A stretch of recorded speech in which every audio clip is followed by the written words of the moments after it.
জপ, ধ্যান, পূজা, প্রার্থনা এগুলি সবই এক একটি সাধন পদ্ধতি।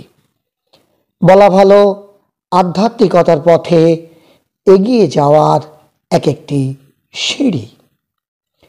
কেউ শুধুমাত্র পূজা করেন বা আরাধনা করেন, কেউ প্রার্থনা করেন, আবার কেউ দীক্ষা প্রাপ্ত হয়ে জপ করেন, সঙ্গে ধ্যান করেন, আবার দীক্ষা না নিয়েও কেউ ধ্যান করেন।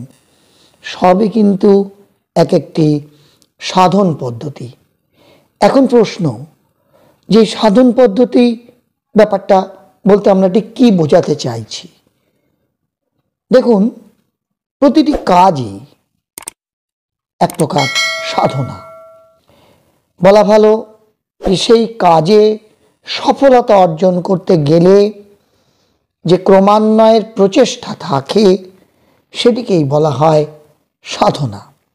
যদিও আমাদের আজকের আলোচনার বিষয়বস্তু আধ্যাত্মিক সাধনা বা আধ্যাত্মিক পথের সাধনায় ঠিক কি কি অবস্থার সম্মুখীন আমরা হই, আরও বিশদে বলতে গেলে আজকের আলোচনার বিষয়বস্তু হলো যে সাধন পথে যে আমরা অগ্রসর হচ্ছি তা আমরা কি করে বুঝব।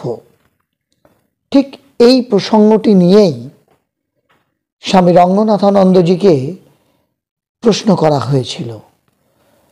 রামকৃষ্ণ মিশনের স্বামী রঙ্গনাথানন্দের নাম কম বেশি সকলেই জানেন, অন্তত যারা আধ্যাত্মিক জগতে অবস্থান করছেন। যাই হোক, সেই স্বামী রঙ্গনাথানন্দজিকে প্রশ্ন করা হয়েছিল। বলা ভালো তার ভক্তমণ্ডলী তাকে জিজ্ঞাসা করেছিলেন যে মহারাজ, কি করে বুঝব যে সাধন পথে অগ্রসর হচ্ছি? তার উত্তরে স্বামী রঙ্গনাথানন্দজি বলেন যে যা তুমি অভ্যাস করছো, দেখো ব্যবহারিক জীবনের ক্ষেত্রে তা ব্যবহার করতে পারছো কি না। কেবলমাত্র ধ্যানের সময়ই মন শান্ত থাকছে, নাকি বাস্তব জীবনে সমস্যার মুখোমুখি হলেও মন শান্ত থাকছে? অর্থাৎ টেস্ট ইট, ইট বলতে এই মন, test it in the field of life, অর্থাৎ জীবনের মাপকাঠিতে এটাকে পরীক্ষা করে দেখো। রঙ্গনাথানন্দজি বলেন যে আমি উপনিষদের কথাই বলবো। আমাদের প্রত্যেকের দুটো জার্নি আছে, একটা ইনওয়ার্ড জার্নি আর একটা আউটওয়ার্ড জার্নি। আউটওয়ার্ড জার্নি হলো যেমন খাওয়া, পড়া, পড়াশোনা বা কোনো কিছু শিক্ষা লাভ করা, চাকরি করা, বিবাহ করা, সংসার প্রতিপালন করা ইত্যাদি।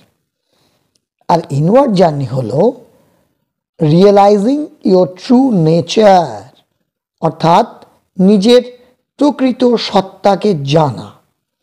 এই দুটোকে মিলিয়ে দাও, তাহলে একটা আর একটার টেস্টিং গ্রাউন্ড হয়ে উঠবে। ধরা যাক তুমি চার্চে যাও। মহারাজ এই প্রসঙ্গটি একজন ইউরোপীয় ব্যক্তির সাথে কথার প্রসঙ্গে বলছিলেন যে এরপর তোমায় দেখতে হবে চার্চ থেকে ফিরে তুমি তোমার প্রতিবেশীর সাথে কীরূপ ব্যবহার করো। আবার দেখো তোমার স্বামী বা তোমার ছেলে মেয়েদের সাথে তুমি কিভাবে ব্যবহার করো। যদি তুমি ঠিক মতো স্পিরিচুয়াল গ্রো করে থাকো, তাহলে তো তোমার বাইরের ব্যবহারেও তা প্রতিফলিত হবে। এই দুটোকে যদি মিলিয়ে দিতে পারো, তাহলেই তুমি পাবে প্রকৃত সায়েন্স অফ রিলিজিয়ান, অর্থাৎ ধর্মের একটা বৈজ্ঞানিক ভিত্তি। তা না হলে তুমি পাবে কিছু শুকনো নৈতিকতা, যা প্রচলিত ধর্মগুলি প্রতিদিন তোমাকে অফার করে আসছে।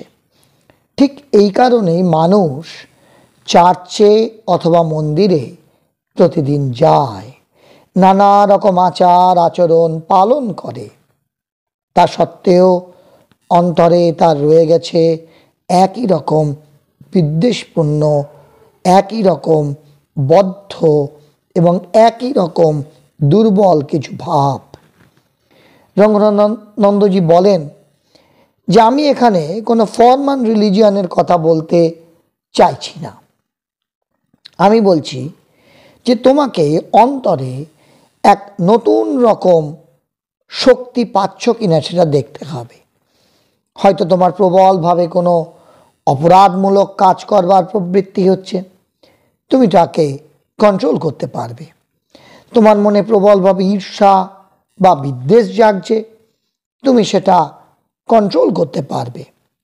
এখনো অবধি তুমি পৃথিবীকে ঠিক যেভাবে দেখো, দেখবে পৃথিবী সম্বন্ধে তোমার বোধটা যেন অনেকটা পাল্টে যাবে। তুমি এই জগৎ সংসার কি উপভোগ করো না? অবশ্যই করো, সেটা তোমায় কে বারণ করেছে? But with a free mind, খোলা মনে তোমাকে এটা উপভোগ করতে হবে। তুমি এর মধ্যে কোনো পক্ষপাতিত্ব করবে না, তুমি এর মধ্যে কোনো কর্তৃত্ব অনুভব করবে না। এটাই হলো বক্তব্য। অর্থাৎ রঙ্গনাথানন্দজি এই প্রসঙ্গে যে উপনিষদের কথা বলেছেন তার রেফারেন্স তুলে তিনি আবার ঈশোপনিষদের কথাও তুলে ধরছেন। ঈশোপনিষদের সেই প্রথম বাক্যটাই হচ্ছে ঈশাবাস্যমিদং সর্বম যৎকিঞ্চ জগত্যাম জগৎ তেন তত্ত্বেন ভুঞ্জিতা। অর্থাৎ এনজয় দ্য ওয়ার্ল্ড, পৃথিবীটাকে উপভোগ করো। কিভাবে? With the knowledge of self, নিজের আত্মচেতনার দ্বারা, so that you don't get caught, যাতে তুমি এর মধ্যে আটকে না পড়ো। You don't become just a mere creature, তুমি শুধুমাত্র একটা কেবলমাত্র স্রষ্টা হয়ে থাকবে না, তুমি এর অঙ্গ হয়ে যাও।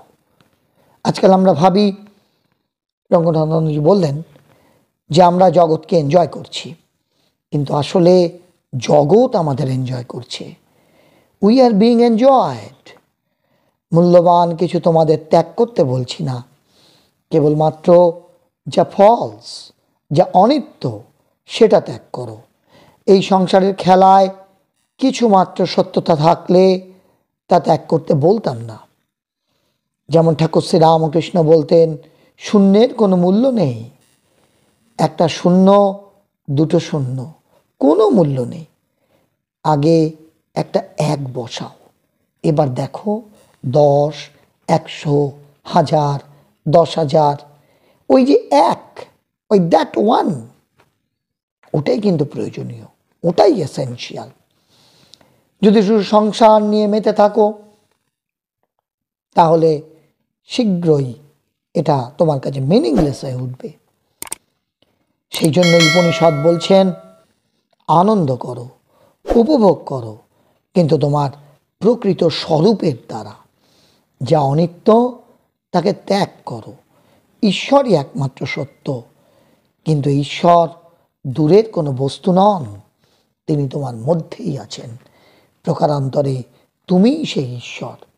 অর্থাৎ রঙ্গনাথানন্দজি বললেন যে আধ্যাত্মিকভাবে উন্নতি হয়েছে কি না, সাধন পথে কতটা অগ্রসর হতে পেরেছি, সেটা বোঝা যাবে আমার বিচারবোধের উপরে। আমি যখন বাইরের সঙ্গে নিজের অবস্থানকে মিলিয়ে ফেলতে পারবো, যখন দেখব বাইরে আমার ব্যবহার এবং অন্তর্নিহিত আমার ব্যবহার দুটোর মধ্যে একটা সামঞ্জস্য থাকছে, সাযুজ্য থাকছে, আমি বাইরে গিয়ে যখন নিজের রাগকে কন্ট্রোল করতে পারছি, বাড়িতে এসেও যদি আমি আমার নিজের রাগকে কন্ট্রোল করতে পারি, তবেই বোঝা যাবে যে সাধন পথে আমার কিছুটা অগ্রসর হয়েছে।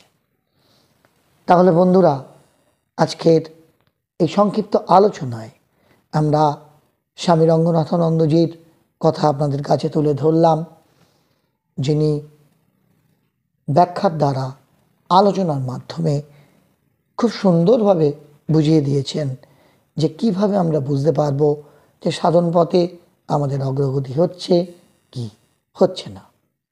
আজকের এই আলোচনা যদি আপনার ভালো লাগে, যদি আপনি এই আলোচনার দ্বারা বিন্দুমাত্র সমৃদ্ধ হন, তবে অবশ্যই আপনার পরিচিত জনেদের মধ্যে শেয়ার করে দিন, সঙ্গে লাইক করুন, কমেন্ট বক্সে আপনার সুচিন্তিত মতামত লিখে জানান। সাথে সাথে আমাদের এই চ্যানেলটিকে সাবস্ক্রাইব করে আমাদের পাশে থাকুন। সকলে খুব ভালো থাকুন, সুস্থ থাকুন, আনন্দে থাকুন। ধন্যবাদ।